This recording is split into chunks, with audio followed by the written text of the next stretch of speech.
Om Shanti. Good morning. आज हम सुनते हैं 6/22 के अनमोल मधुर वाक्य। आज सतगुरुवार। प्यारे बाबा हमें वरदानों से भरपूर करते हैं। बाबा कहते मीठे बच्चे दिए अभिमान में आने से ही विकर्म बनते हैं। इसलिए प्रतिज्ञा करो और सब संग तोड़ एक संग जोड़ेंगे। शिव बाबा का संग जोड़ेंगे। प्रश्न है, कौन सा खेल नेचुरल है लेकिन मनुष्य उसे गार्डली एक्ट समझते हैं? कौन सा खेल नेचुरल है, मनुष्य उसे गार्डली एक्ट समझते हैं?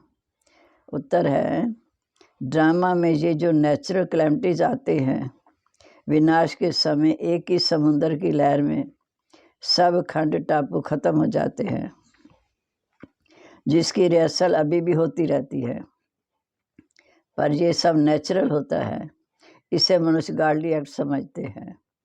परंतु बाबा कहते हैं, मैं कोई डायरेक्शन नहीं देता हूँ, ये सब ड्रामा अनुसार होना ही है। गीत है, कौन आया मेरे मन के द्वारे, पायल की झंकार लिए। ओम शांति। कौन आया अर्थात किसकी याद आई? ऐसा नहीं कि आकर दिल में बैठ गया फिर तो सर्वव्यापी हो जाए। नहीं, कौन आया मेरी याद में? अकाल मूर्त, जिसको काल नहीं खा सकता। सिख लोगों के पास अकाल तख्त भी है, उनके पास अकाली लोग भी हैं। वह लोग खुद नहीं समझते कि सिख धर्म प्रवृत्ति मार्ग का धर्म है। एक ही आदि सनातन देवी देवता धर्म प्राय लोप है, बाकी सब धर्म है। आदि सनातन देवी देवता धर्म प्राय लोप है। दूसरा संन्यास धर्म निवृत्ति मार्ग का। वह हद का घर बार छोड़ संन्यास कर पवित्र बनते हैं। जंगल में तो ज़रूर पवित्र ही रहते होंगे। हर एक धर्म की रस्म रिवाज अपनी है, शिक्षा भी अलग है। वह है निवृत्ति मार्ग का धर्म। उसको फॉलो करने वाले को घर बार छोड़ कफनी पहननी पड़ती है। फिर भल वो लोग कहते हैं कि गृहस्थ व्यवहार में रहते भी ज्ञान पा सकते हो, परंतु वो कोई ज्ञान नहीं है। सन्यासी ऐसा करा सकते हैं ना, सन्यासी ऐसा करा सकते हैं, क्योंकि खुद घर बार छोड़ते हैं और सबको तो कह नहीं सकते।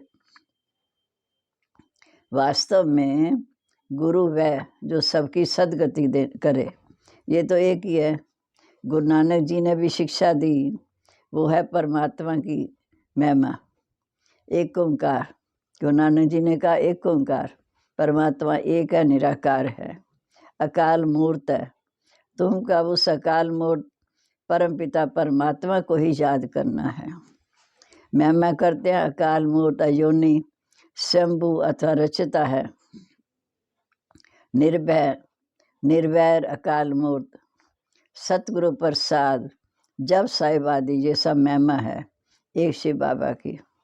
अकाल मूर्त को मानते हैं, वही बताते हैं कि सतयुग आदि भी सत, होशी भी सत। फिर ये भी कहते मूत पलीती कपड़ धोए, कि इस समय परमात्मा आकर हमारे को पति से पावन बनाते हैं, तब उनकी महिमा गाते हैं। फिर कहते हैं संख चोर हरामखोर, ये भी इस समय की महिमा है। फिर उनके ऊपर बलिहार भी जाते हैं। ज़रूर जब वो आए तभी तो बलिहार जाएंगे ना। परमात्मा पर बलिहार तब जाएंगे जब वो धरती पर आए। बाबा कहते, मैं आकर अहिल्याएं को जाए साधु संत महात्माओं का भी उद्धार करता हूँ। तो ज़रूर इस समय सभी पतित हैं। अब ये बेहद की बात तो ज़रूर बेहद का मालिक ही है, बता सकता है। ब्रह्मा विष्णु शंकर भी मेरी रचना है। बाबा कहते ब्रह्मा विष्णु शंकर भी मेरी रचना है। ब्रह्मा द्वारा आदि सनातन देवी देवता धर्म की स्थापना, शंकर द्वारा अनेक धर्मों का विनाश।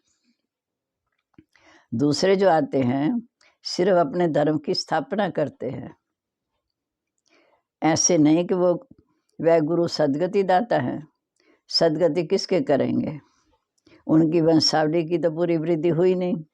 वह तो ऊपर से आते हैं, उस समय पवित्र आत्मा होती है, फिर आकर जन्म मरण के चक्कर में आते पतित बनते हैं। फिर सदगति कौन करे? बाप कहते हैं मैं आकर आदि सनातन देवी देवता धर्म की स्थापना करता हूँ और अधर्म का विनाश कराता हूँ। इस समय सब तमो प्रधान पाप आत्मा बन गए हैं।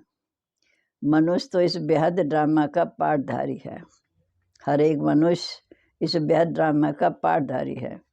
उनको मालूम होना चाहिए कि सृष्टि चक्कर कैसे फिरता है। बाप आकर हम बच्चों को त्रिकालदर्शी बनाते हैं। ये भी समझाते हैं कि ज़रूर बाप आकर स्वर्ग सचखंड की स्थापना करेंगे और झूठ खंड का विनाश करेंगे। सचखंड की स्थापना करने वाला सच्चा ठहरा ना। ये सब बातें बाबा समझाते हैं। जितना देही अभिमानी होंगे, अपने को आत्मा शरीर समझेंगे, उतनी बाबा की याद आएगी, फिर धारणा भी होगी। देहाभिमान को धारणा नहीं हो सकती। योग से ही आत्मा के पाप दग्ध होंगे। अब बाप कहते मीठे बच्चे, नींद को जीतने वाले बनो। बाप कितनी अच्छी पॉइंट सुनाते हैं, परंतु कई ऐसे बच्चे भी हैं जो मुरली सुनते ही नहीं। बाबा तो सबको देखते हैं, ऐसे बच्चे भी हैं जो मुरली सुनते ही नहीं। पढ़ाई तो मुख्य है, कैसे भी करके मुरली ज़रूर पढ़नी चाहिए। भगवान के माँ वाक्य हैं, परंतु ऐसे भी नहीं कि विकार में गिरते रहें और मुरली मांगते रहें। जब तक गारंटी ना करें तब तक मुरली भी नहीं पढ़ सकते। जो मुरली पढ़ते हैं वही उच्च गति को प्राप्त होते हैं। नहीं तो एक दिन मुरली मिस नहीं करनी चाहिए, धारणा करनी चाहिए। जो ये मुरली रेगुलर पढ़ते हैं वही उच्च पद पा सकते हैं, क्योंकि मुरली से ही सारी शिक्षाएं मिलती हैं, तो वो तभी उच्च पद पा सकते हैं। बाबा अच्छी रीति समझाते हैं, बच्चों को भी ऐसे समझाना पड़े। बाबा तो बाहर जा नहीं सके, बाबा बच्चों के आगे आते हैं, वो समझाते हैं। ये तुम्हारी बड़ी मम्मा गुप्त है, ब्रह्मा बाबा भी गुप्त हैं। शक्तियाँ बाहर जा सकती हैं। कॉन्फ्रेंस होती, उनमें भी आदि सनातन देवी देवता धर्म का कोई प्रतिनिधि होना चाहिए, पॉइंट समझानी है।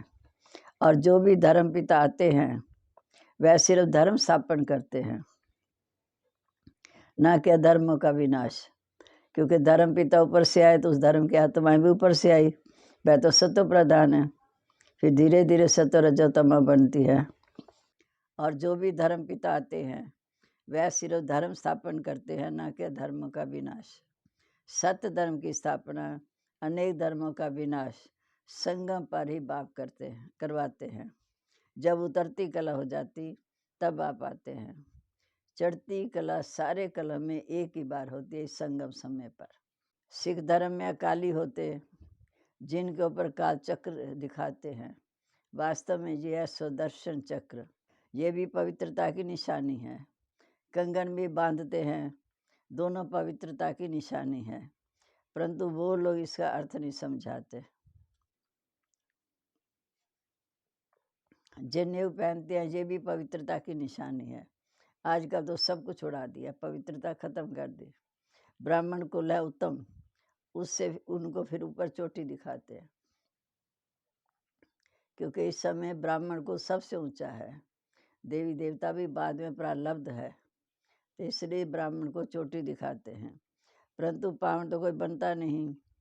पतित पावन एक परमात्मा आकर सबको पावन बनाकर फिर साथ ले जाते हैं। गुरु तो अनेक हैं, सिखलाने वाले, पढ़ाने वाले, बाकी सर्व का सदगति दाता पतित पावन एक ही है, जिसने पावन बनाकर साथ ले जाने के लिए। बाबा कहते सबको पावन बनाकर साथ ले जाने के लिए मैं आता हूँ। ज्ञान सागर के साथ तुम बच्चे भी मददगार हो, तुम वो ज्ञान गंगाएं। अब वास्तव में ज्ञान गंगाएं तुम्हारी अब पूजा नहीं होती, क्योंकि तुम लायक बन रहे हो। तुम ज्ञान गंगाएं बाप के साथ सेवा में मददगार हो। तुम्हारी इस समय पूजा नहीं है, क्योंकि तुम पावन बन रहे हो, पूजनीय बन रहे हो, पुजारी से पूज्य बन रहे हो, फिर तुम्हारा पुजारीपना खत्म हो जाएगा।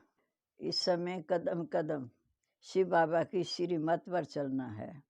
ये सब मित्र संबंधी आदि इनको भूलना है। बाप कहते मैं नई सृष्टि का रचयिता हूँ, परंतु मैं आऊँगा तो पति दुनिया में, तब मुझे पति पावन कहते हैं। तो ज़रूर इस समय पति दुनिया होगी, पावन दुनिया में तो पतित होंगे नहीं। परमात्मा को हेमन स्थापन करना, इसलिए उसे कहते हैं हेमनली गॉड फादर। शिव बाबा को कहते हैं हेमनली गॉड फादर। क्राइस्ट हेमन नहीं स्थापन करते। तुम बच्चों को अभी कोई भी विकर्म नहीं करना चाहिए जो पतित कहा जाए। अभिमान से विकर्म करते हैं। तुम गारंटी करते हो और संग तोड़ एक संग जोड़ेंगे।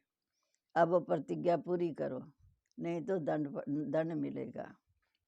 ग्रंथ में भी है, चढ़ती कला तेरे भाने सबका भला। शिव बाबा को याद करना, इसलिए बाबा कहते खुश रहो, आबाद रहो, ना बिसरो ना याद करो। परंतु सर्विसेबल बच्चों को बाबा याद ज़रूर करते हैं कि फलाना बहुत अच्छा सर्विस में मददगार है। कोई भी पता नहीं पड़ता, मौत सामने खड़ा है। भगवान उवाच, मैं आकर राजयोग सिखाता हूँ।